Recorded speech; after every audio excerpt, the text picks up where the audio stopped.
One last thing to talk about, and I'm going to try to do this as quickly as I can.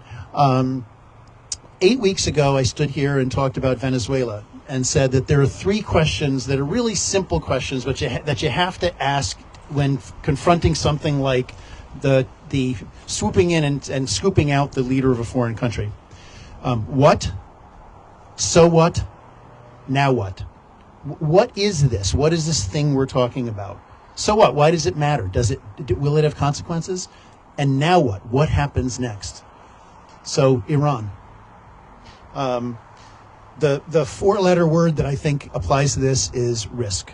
And if I were writing the Justice Southbury blog, I would have spent 2 hours this morning writing a long thing with a narrative through all these ideas. As it is, I'm just juggling a bunch of concepts for now. The other side of risk is reward. And certainly there is a reward.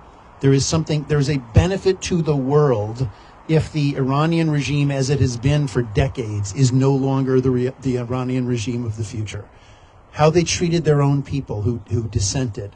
How they sowed terrorism throughout the world everywhere they could. How they made lives miserable for decades to the people of Israel with the pressure that was put on with the number of terrorist groups all around them.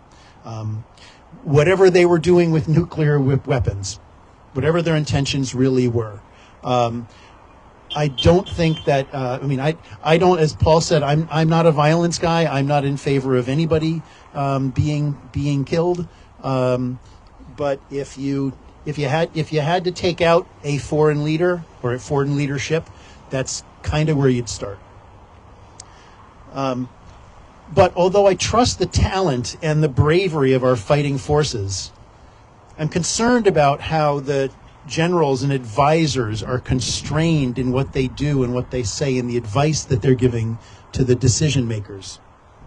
I have minimal faith in the Department of Defense leadership, and I have less in the thoughtful consideration, the weighing of pros and cons by our commander-in-chief. This is I mentioned risk. This is all about risk management. And in life, companies, people, every day we do risk management. We weigh out the probability of something bad happening. We think about the impact, good or bad, of what we're considering. Risk management, when done well, is thoughtful. It's planful. It's recognizing there are things you can't control, recognizing there are what-ifs. The attack on Iran involves legal issues.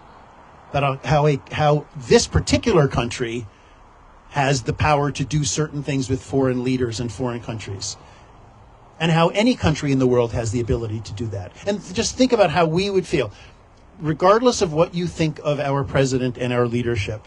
If you woke up this morning and found out that a foreign country had taken out all of our top people, again, regardless of what you think of those people, you would be absolutely appalled and wanting to do something about it.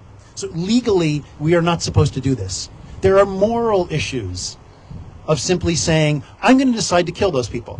No trial, no judgment, no authorization by Congress, no authorization by the United Nations.